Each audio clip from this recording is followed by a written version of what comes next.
கர்த்தரும் இரட்சகருமாகிய இயேசு கிறிஸ்துவின் நாமத்தில் வாழ்த்தி வரவேற்கிறேன். கர்த்தர் நம்மை ஆசீர்வதிக்கட்டும்.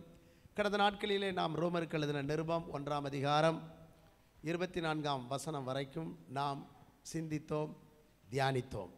தொடர்ந்து இன்றைக்கு நாம் 25ஆம் வசனத்தில் இருந்து முடிவு வரைக்கும் நாம் சில காரியங்களை சிந்தித்து முன் செல்ல இருக்கிறோம். கர்த்தர் நமக்கு உதவி செய்வாராக. ரோமர் 1:25 ஒருவர் வாசிப்போம்.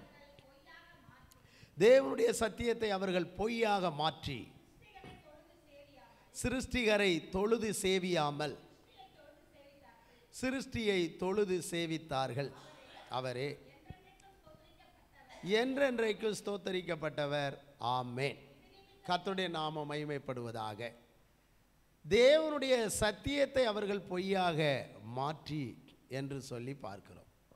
யார் தேவனுடைய சத்தியத்தை பொய்யாக மாற்றினார்கள் என்ற கேள்வி ஒன்று எழும்புகிறது. தேவனுடைய சத்தியம் என்று ஒன்று இருக்கிறது. தேவனுடைய சத்தியம் என்று சொன்னால் உண்மையை விளம்புவதுதான் தேவனுடைய சத்தியம். ஒரே தேவன் உண்டு என்று சொல்லுவது சத்தியம். ஒரே தேவனை காண்பிப்பது சத்தியம்.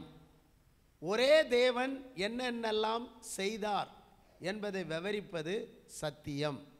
ஒரே தேவனுக்கு பயந்து கீழ்ப்படிந்து நடப்பது சத்தியம். ஒரே தேவனுக்கு பிரியமாய் ஆராதனை செய்து ஒரு தேவனை உயர்த்தி மகிமைப்படுத்துவது சத்தியம். அல்லேலூயா. அப்போ இதுதான் தேவனுடைய சத்தியம். இந்த தேவனுடைய சத்தியத்தை, ஒரு தேவன் இதையெல்லாம், வானத்தை, பூமியை, சமுத்திரத்தை, மனுமக்களை எல்லாம் படைத்தார் என்ற ஒரே சத்தியத்தை, இந்த அனைத்தையும் செய்த தேவன் ஒருவர் என்று சொன்னதை இவர்கள் பொய்யாக மாற்றினார்களாம். யார் தெரியுமா? தேவன் என்றால் அவரை நாம் பார்க்க முடியவில்லை. அவர் சூரியனை போல பிரகாசமானவர்.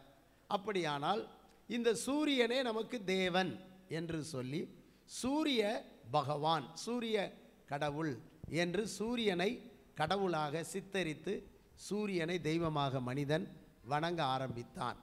கடவுள் மனிதனை படைத்தார். கடவுள் மிருக ஜீவன்கள், பறவைகள், ஊரும் பிராணிகளை எல்லாம் படைத்தார்.